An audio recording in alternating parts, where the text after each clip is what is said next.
During a tornado outbreak in Texas, residents found themselves locked out of their own storm shelter, sealed shut by their HOA.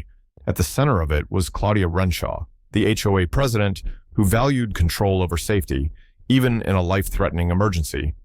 But when no one else stepped up, retired SWAT officer Jack Miller made a decision that changed everything.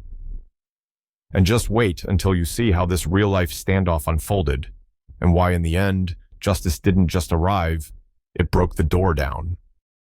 The wind shifted with a suddenness that made the trees seem unsure of how to move. One moment the neighborhood was still, just the distant hum of lawnmowers and the occasional barking dog. And then everything changed. The sky turned a deep, unnatural green.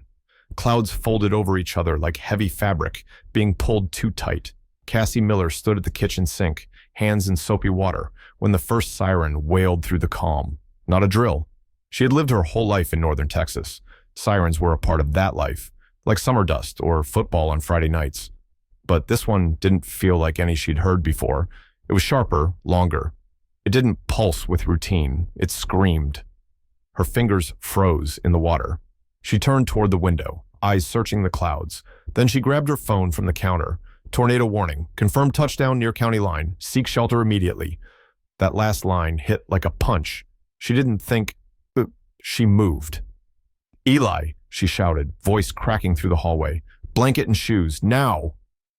From the hallway came quick steps. Her son, 7 years old, barefoot, still in his soccer shorts, was already clutching his blanket, the one with cartoon spaceships he'd had since preschool. His eyes were wide, but he didn't speak. He just nodded. Cassie scooped up her phone and keys. She opened the front door and stepped outside into wind that was already pulling at her clothes. The air had changed. There was pressure in it, like something huge was crouched above the neighborhood, ready to drop. Her father, Jack Miller, stood just beyond the porch, already facing the street. Even now, in retirement, he carried himself with the quiet steadiness of someone trained for moments like this.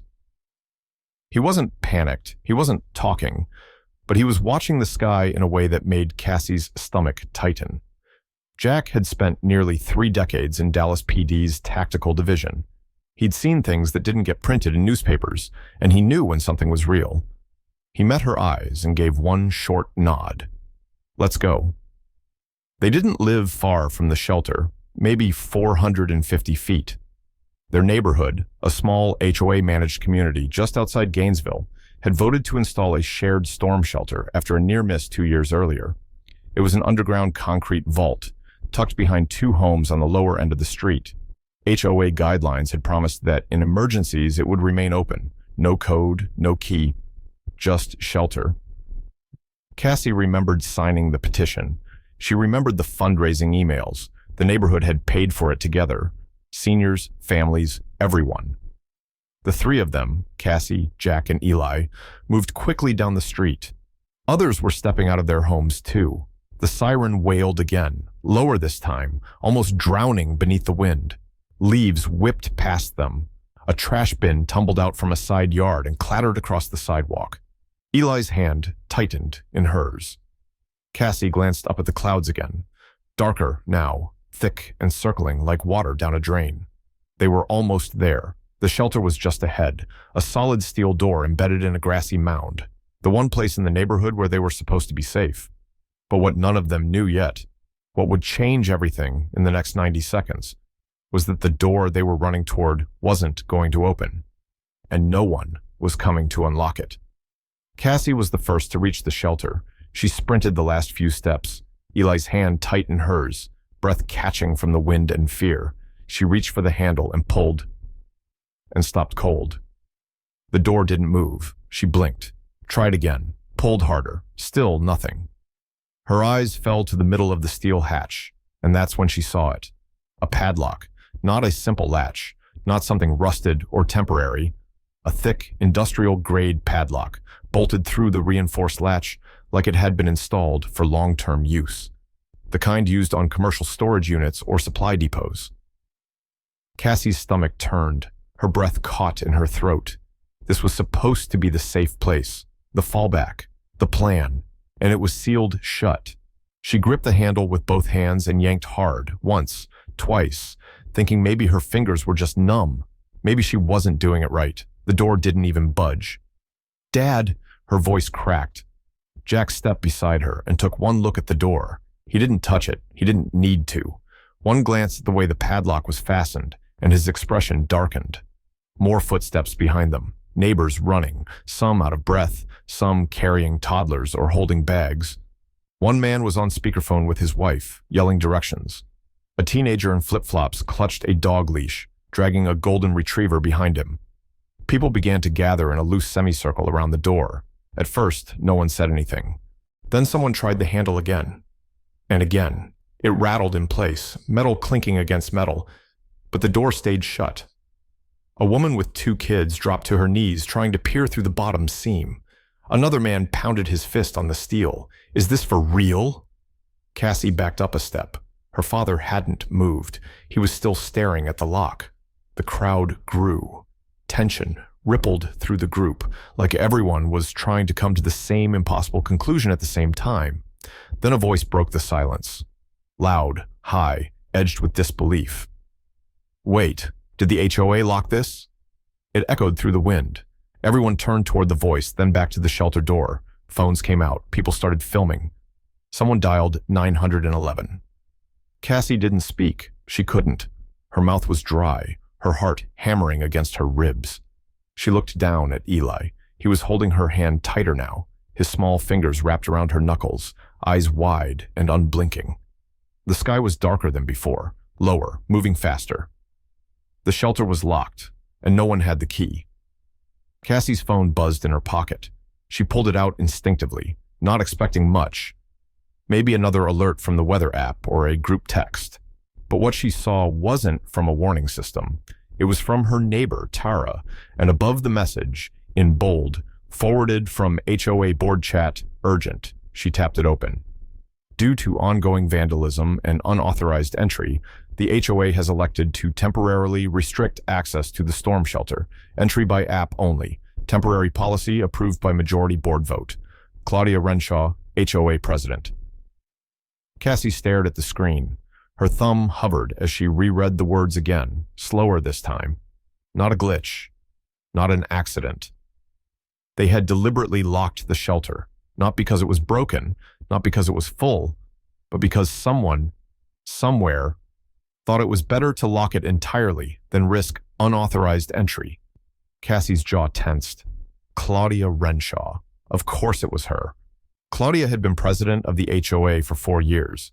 She treated the role not like a community duty, but like a personal title. She sent weekly bulletins about trash can visibility and fence height violations. She once fined a family for having Halloween decorations up on November 2nd. And now, she'd shut the shelter during an actual tornado emergency because someone allegedly broke a light fixture last fall. Cassie felt the heat rise in her chest. Not just fear anymore. This was something else. She looked over at her father. Jack was still standing near the door, silent, unmoving. His arms were crossed now, the phone forgotten in his hand. But Cassie recognized the look in his eyes. He wasn't angry, not outwardly. He was calculating. Years in tactical response had trained him to read a room, identify a threat, assess the options, quickly and without noise. And right now, he was staring at that locked shelter door, not like it was steel and concrete, but like it was something that could be dealt with. Cassie stepped closer. "Did you see the message?" she asked quietly. He nodded once, still watching the door. Behind them, the crowd was growing louder, people shouting into phones, trying to reach someone, anyone, on the HOA board. Others were walking up with flashlights, tools, rain jackets over their heads. Some were crying now. The storm sirens kept wailing in the distance, long and steady. Jack finally spoke. One door, one lock, 25 people with nowhere else to go. Then he turned and walked toward his truck. Jack didn't raise his voice. He didn't rush. He simply turned away from the locked shelter and began walking down the sidewalk toward his truck, one steady step after another. The crowd didn't notice at first. Too many voices were competing, phones ringing, wind rising, children crying. But Cassie saw him, and something about the way he moved made her stop breathing for a second. "Dad?" she called out, but her voice barely carried. He didn't look back. He didn't have to. Cassie had seen that posture before. Once, when she was a teenager and someone tried to break into their garage late at night. Once again, when a neighbor collapsed during a gas leak and people froze, unsure what to do. Jack never panicked. He didn't act quickly to impress anyone. He acted only when it was necessary, and exactly when it mattered most. That wasn't the man who spent his mornings filling bird feeders and fixing loose hinges. That was the version of her father, shaped by decades in the field, in units where decisions had to be made in seconds, and hesitation could cost lives. That was Sergeant Miller, the one who once held off an armed standoff alone when the backup team got delayed on I-35. And he was back. Cassie stood still, hands around Eli's shoulders, eyes locked on her father as he reached the truck and disappeared behind the tailgate. Behind her, the wind was turning fierce. It came in blasts now, pushing dust across lawns and bending tree branches like wet straws. The clouds above them were no longer drifting. They were rotating, fast, with low edges that seemed to pull toward the center. Another siren, longer this time, continuous.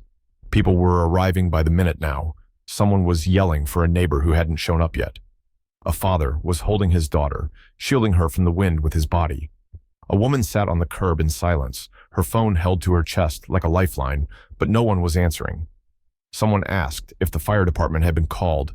Someone else shouted that response times were already backed up across the county. And then, from between two cars, Jack reappeared. He wasn't rushing, but everything about his body language had shifted. He was focused, certain, completely clear in his purpose. In one hand, he carried a crowbar, old, dark steel, worn down by years in the back of a truck, but still solid. In the other, a bolt cutter, large, black-handled, industrial, the kind used for chains thicker than most fences. He didn't wave, he didn't speak. He just walked, straight past the line of people, straight past the rising panic, straight to the locked storm shelter door. Conversations died mid-sentence. Someone gasped.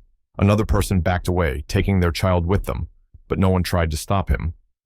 Cassie took a single step forward, heart racing, and looked into her father's face. It was unreadable, not angry, not emotional, just steady. Like someone who had already accepted what needed to happen and wasn't going to ask for approval to do it.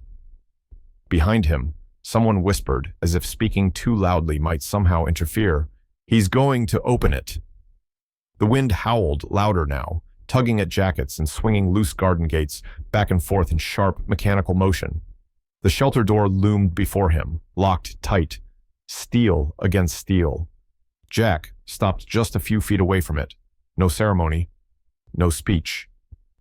He set down the crowbar, gripped the bolt cutter with both hands, and then, finally, broke the silence. Not with words, but with action. Jack didn't wait.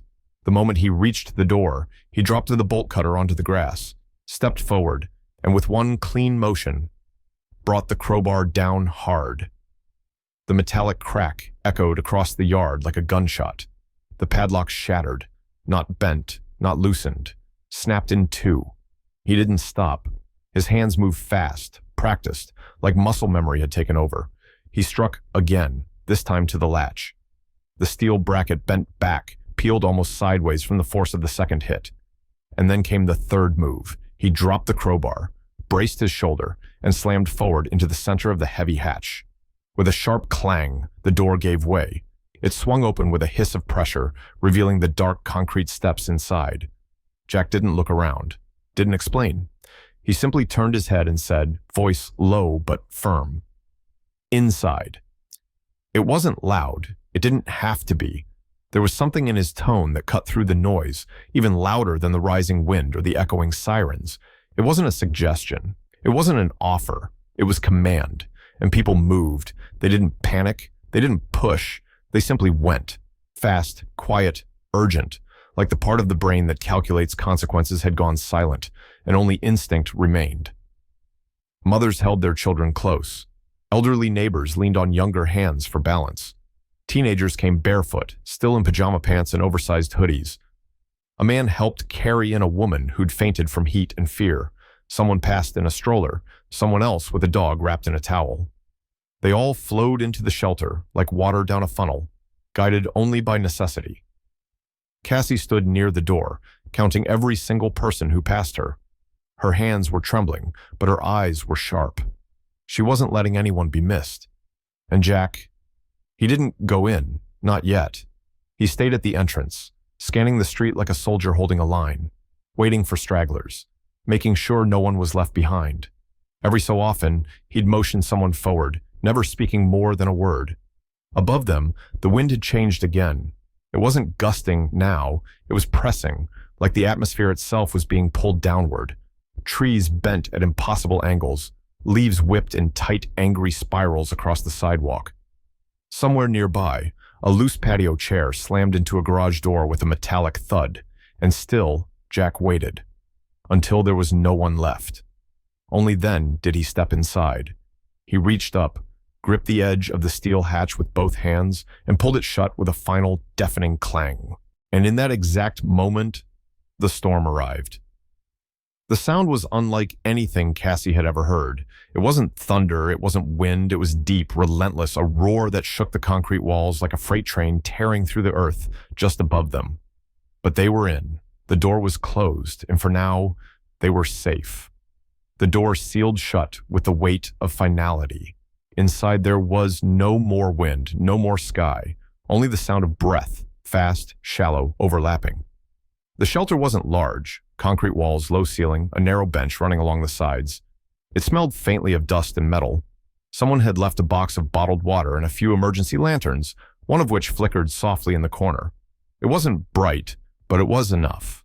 Enough to see each other's faces. Enough to know they were still here. Time passed slowly. 45 minutes. Though to many inside, it felt like longer.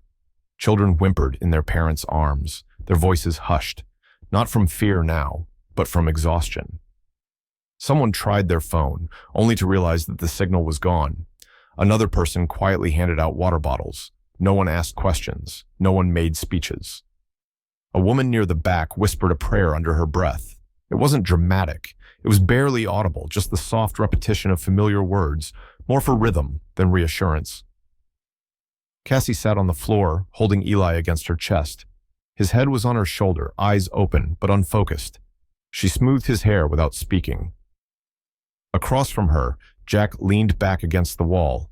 His hands rested on his knees, his eyes watching the ceiling, as if listening for every vibration. Outside, the storm moved.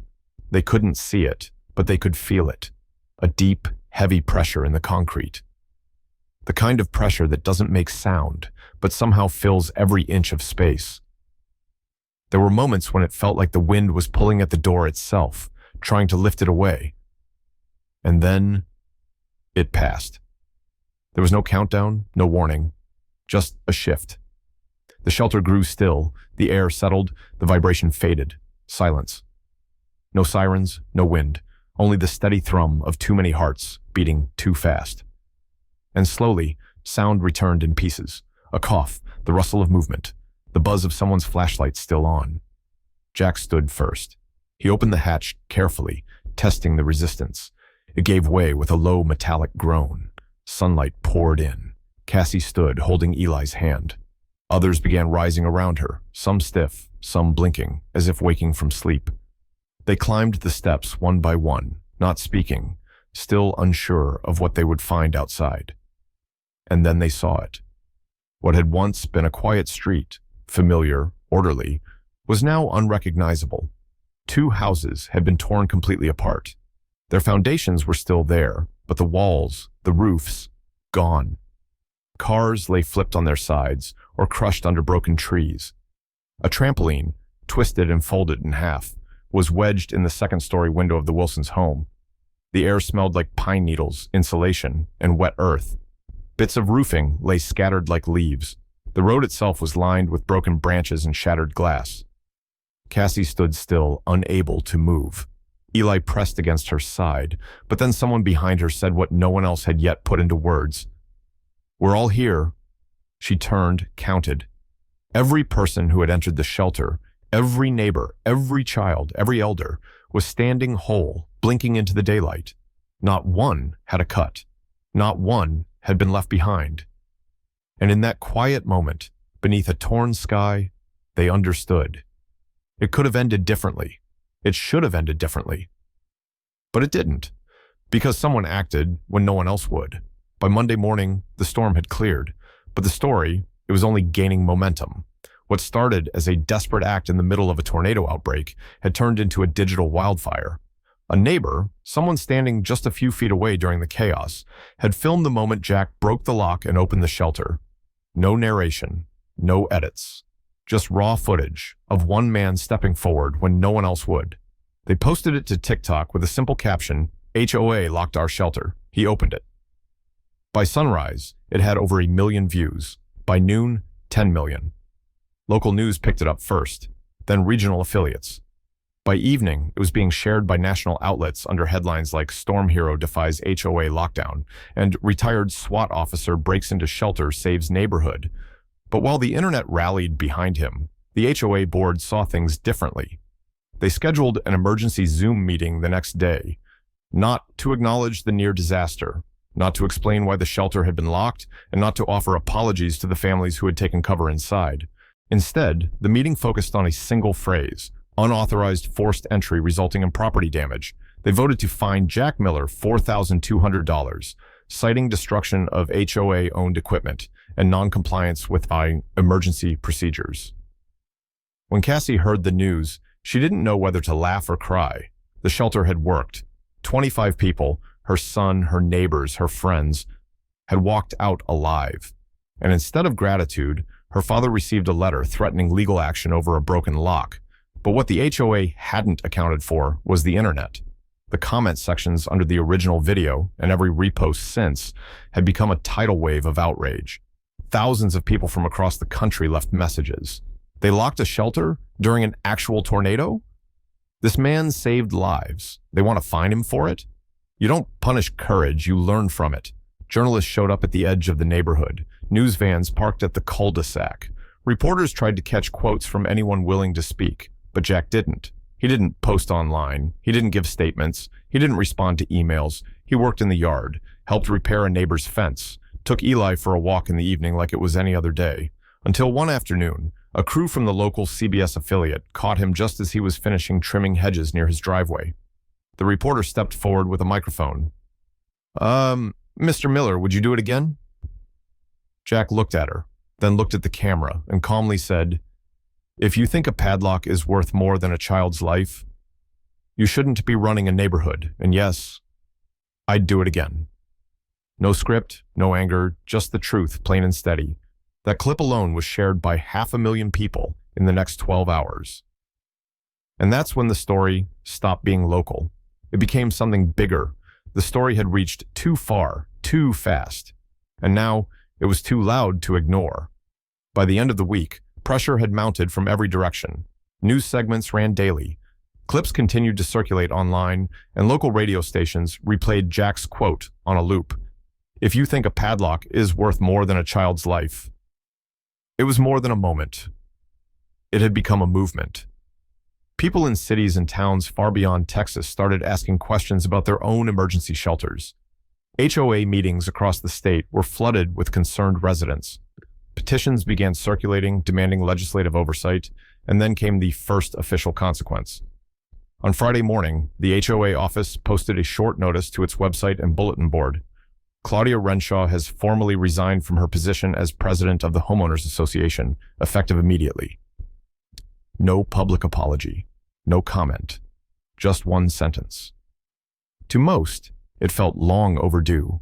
For years, Claudia had ruled the neighborhood like a closed-door committee, setting rules that benefited the few and silencing those who questioned them. But locking an emergency shelter during a confirmed tornado outbreak, that was something no amount of official language could explain away. That same day, the city council released a statement. "We are actively reviewing emergency access policies within private housing developments. No one should ever be locked out of safety during a state-issued weather emergency."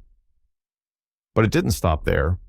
A city council member proposed a new piece of legislation, a law requiring all shared emergency infrastructure, including storm shelters, to have 24/7 access protocols during state-declared weather emergencies. It passed its first reading unanimously. Meanwhile, the $4,200 fine that had been issued to Jack quietly disappeared. There was no email, no announcement, no formal withdrawal, just silence.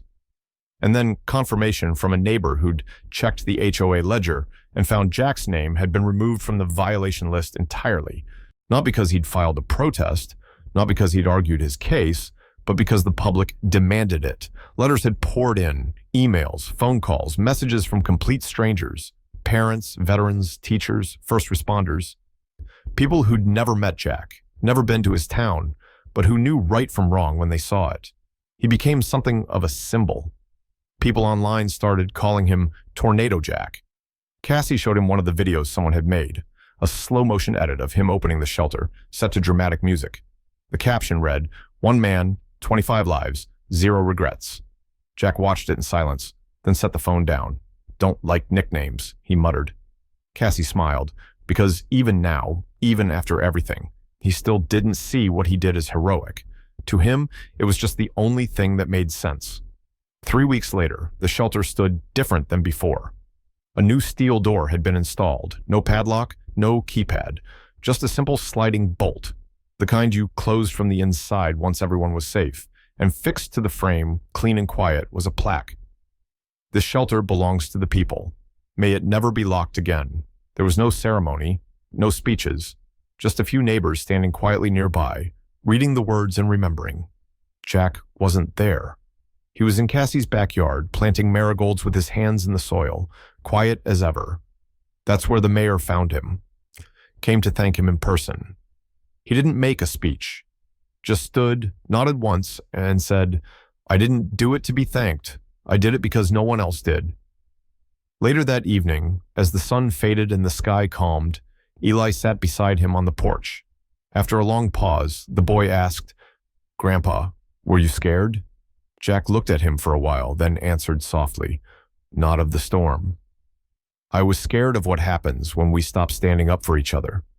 And in that moment, it was clear. The storm had passed, but the lesson would stay.